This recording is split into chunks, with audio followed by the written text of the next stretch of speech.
नमस्कार बंधुरा आमी सोमा चक्रवर्ती सोमा फिटार चैनेले आपनादेर सबाइके जानाई अनेक अनेक शुभेच्छा और अनेक अनेक भालोबासा। आमी आजकेर एकटा असाधारण रान्ना निये चले एसेछि। आजकेर बानाबो तोमादेर सबार जोन्नो पोस्त चिकेन। पोस्त चिकेन खूब सहज पद्धतिते बाड़ीते बानिये निते पारो। रान्नाटी किन्तु खेते खूब भालो हय। आमी एई रान्नाटा पेयेछि आमार एकटा खूब प्रिय एकटा दिदी शर्मिष्ठा दी, ओनार थेके पाওয়া आमार एई रान्नाटा हेल्दी भावेई तोमादेर साथे शेयार करब। रान्नाटा खेয়েছি ओनार हातेर, तो से कारणे आमार भीषण भालो लेगेछिलो, ताई भेबेछि तोमादेर साथे एकटु शेयार करी रान्नाटा। प्रथमेई আমাদের এই রান্নাটা করবার জন্য সাদা তেল বা সরষের তেল দুটোই নিতে পারেন। আমি এখানে সাদা তেল ব্যবহার করেছি। তার মধ্যে গোটা জিরে, শুকনো লঙ্কা আর তেজপাতা ফোড়ন দিতে হবে। ফোড়নটা থেকে একটু হালকা গন্ধ বেরোলেই তারপরে আমরা ব্যবহার করব হচ্ছে পেঁয়াজ কুচি। যতটা পরিমাণে আপনি পেঁয়াজ দেবেন একসাথে এই টাইমে দিয়ে দিতে হবে। আর পেঁয়াজটাকে গোল্ডেন ব্রাউন করে ভাজতে হবে। হ্যাঁ, যতক্ষণ না ভালো করে ভাজা হয় ততক্ষণ কিন্তু নাড়তে হবে। হ্যাঁ, তারপরে ভালো করে ভাজা হয়ে গেলে তারপরে আদা আর রসুনের পেস্টটা দিয়ে দেবেন। হ্যাঁ, এখানে আমি পেঁয়াজ কুচি ব্যবহার করেছি। যদি আপনাদের প্রয়োজন হয় আপনারা পেঁয়াজ পেস্টও ব্যবহার করতে পারেন, তবে পেঁয়াজ কুচি দিয়ে কিন্তু বেশ ভালোই হয়। কিছুক্ষণ আদা রসুনের পেস্টটা দিয়ে পেঁয়াজটাকে খুব ভালো করে ভাজা ভাজা হয়ে গেলে তারপরে আমরা ব্যবহার করব কিছু কুচি করে রাখা টমেটো আর কাঁচা লঙ্কা। যে যেরকম ঝাল চাও সেই অনুযায়ী কাঁচা লঙ্কা দেবে। আর আমি অবশ্য পরে শুকনো লঙ্কার ব্যবহারও করেছি। যাই হোক, আমার মোটামুটি কষানো হয়ে গেছে। এই টাইমে আমি একটু রঙের জন্য কাশ্মীরি মির্চ ব্যবহার করেছি আর সামান্য একটুখানি হলুদ গুঁড়ো দিয়েছি। সামান্য একটু এখানে ব্যবহার করেছি, কারণ সামান্য ব্যবহার করলেই রঙটা খুলবে, সেই কারণে আমি রঙের জন্যই দুটোই ব্যবহার করেছি। আর তার মধ্যে আমি একটু তেল দিলাম, কারণ তেলটা একদমই কমে গেছিলো, সে কারণে একটু সামান্য আমি একটু তেল দিয়েছি। আর এই রান্নাটা কিন্তু হেলদিভাবে করারই চেষ্টা করছি। হ্যাঁ, তো তারপর দেখো আমি চিকেন নিয়ে নিয়েছি, একদম পরিষ্কার করে কেটে ধুয়ে রেখেছি চিকেনগুলো। আর চিকেনের পিসটা একটু ছোট পরিমাণেই রেখেছি, আর তোমরা চাইলে আরও একটু ছোটও করতে পারো, তাতে রসটা ভালো ঢুকবে আর খেতে বেশ টেস্ট হয়। তো চিকেনটা দেওয়ার পরে খুব ভালো করে একটু নাড়াতে হবে। আর এটা কিন্তু কষানোর উপরে ডিপেন্ড করছে তোমার রান্নাটা কেমন হবে। কষানোর সময়ই আমি নুন আর চিনিটা দিয়ে দেবো পরিমাণ মতন।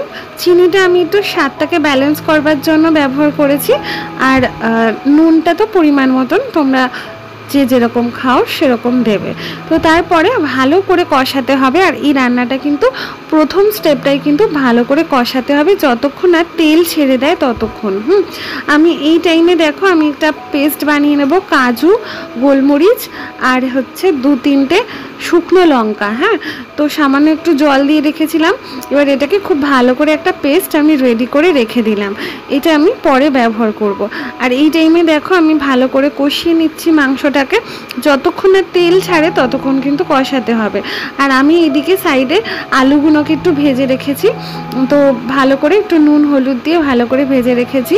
তো এই আলুগুলোকে আমি এর মধ্যে এবার দিয়ে দেবো। হ্যাঁ, তো দিয়ে ভালো করে একটু কষাতে হবে। আমার আলুগুলো যেহেতু জ্যোতি আলু, সেই কারণে আমি একটু আগে দিয়েছি। হ্যাঁ, তো তোমরা চন্দ্রমুখী হলে পরে দিও। তো তারপর একটু হালকা হাতে কষাতে হবে, যতক্ষণ না তেল ছেড়ে যায় ততক্ষণ কিন্তু কষাতে হবে। মাংসের থেকে তেল ছেড়ে যাওয়ার পরে আমি সামান্য একটুখানি গরম জল দিয়ে দিচ্ছি। তোমরা যে যেরকম ঝোল চাও সেই অনুযায়ী জল দেবে। হ্যাঁ, তো তারপরে মিনিট 10-এর জন্য আমি একটু ঢাকা দিয়ে রেখে দিয়েছি। আমার মাংসটা মোটামুটি সেদ্ধ হয়ে গেছে বেশ অনেকটাই। আমি এই টাইমে একটু পোস্ত বেটে রেখেছি, সেই পোস্ত বাটাটা আমি এর মধ্যে দিয়ে দেবো। একটা সাইডে আস্তে আস্তে এটা মিশে যাবে। হ্যাঁ, তো দেখো আমি দিয়ে দিলাম পোস্ত বাটাটা। আর এরপরে আমি দিয়ে দিচ্ছি হচ্ছে কাজু, গোলমরিচের গুঁড়ো আর শুকনো লঙ্কার পেস্টটা। হ্যাঁ, তো দেখো বেশ অনেকটাই লেগে রয়েছে, তো আমি সামান্য একটুখানি জল দিয়ে দিচ্ছি। জল দিয়ে মিক্সি ধোয়া জলটা আমি এর মধ্যে দিয়ে দিলাম। আর আমি কোনো জল দেবো না, হালকা হাতে আমি একটু নাড়িয়ে নিচ্ছি। হ্যাঁ, কারণ মাংসটা বেশ অনেকটাই সেদ্ধ হয়ে গেছে, তো এখানে হালকা হাতে একটু নাড়িয়ে নিতে হবে। তারপরে একদম লো হিটে আমি দিয়ে দিচ্ছি, একদম লো হিটে দিয়ে আমি মিনিট 5-10-এর জন্য ঢাকা দিয়ে বসিয়ে রেখেছি। মনে রাখবেন কালারটার জন্য লাগবে হচ্ছে লো হিটে এই রান্নাটা করতে হবে। প্রথমে আপনারা কষানোর সময় হাই হিটে দিতেই পারেন, কিন্তু কষানো হয়ে গেলে, মাংস সেদ্ধ হয়ে গেলে রঙের জন্য এটা কিন্তু লো হিটেই দিতে হবে। আর দেখুন কি দারুণ রঙটা হয়ে গেছে, আমার রান্নাটা একদম হয়ে গেছে, দারুণ কালারটা এসছে। হ্যাঁ, এরমই হয়, কালারটা দারুণ খেতেও হয়, যেমন দেখতে সুন্দর তেমনি খেতেও খুব ভালো হয় রান্নাটা। তারপরে আমি একটু শাহি গরম মশলা ব্যবহার করছি। শাহি গরম মশলা ছাড়া কিন্তু এই রান্নাটা ইনকমপ্লিট, তাই জন্য শাহি গরম মশলাটা আমি দিয়ে দিলাম। দিয়ে এবারও হালকা হাতে একটু নাড়িয়ে নিয়ে আমি একদম গ্যাসের ফ্লেম কিন্তু অফ করে দিলাম। হ্যাঁ, তো আর দরকার নেই, আমার রান্নাটা হয়ে গেছে প্রপার। আর এর মধ্যে কিছু দিতে হবে না, ভাতের সাথে, গরম গরম ভাতের সাথে দারুণ লাগে। নান, পরোটা, রুটি, যে যেরকমভাবে খেতে চাও, এই রান্নাটা কিন্তু অনবদ্য অসাধারণ হয় খেতে। আমি করে খেয়েছি, সেই কারণেই আপনাদের সাথে শেয়ার করলাম। আশা করি আজকের রেসিপি আপনাদের ভীষণ ভালো লেগেছে। বাড়িতে ট্রাই করে দেখবেন এবং আমাকে জানাতে ভুলবেন না আমার এই রেসিপিটা ঠিক আপনাদের কেমন লাগলো। ভালো লাগলে অবশ্যই আমার চ্যানেলের পাশে থাকবেন। সবাই খুব ভালো থাকবেন, সুস্থ থাকবেন। টাটা।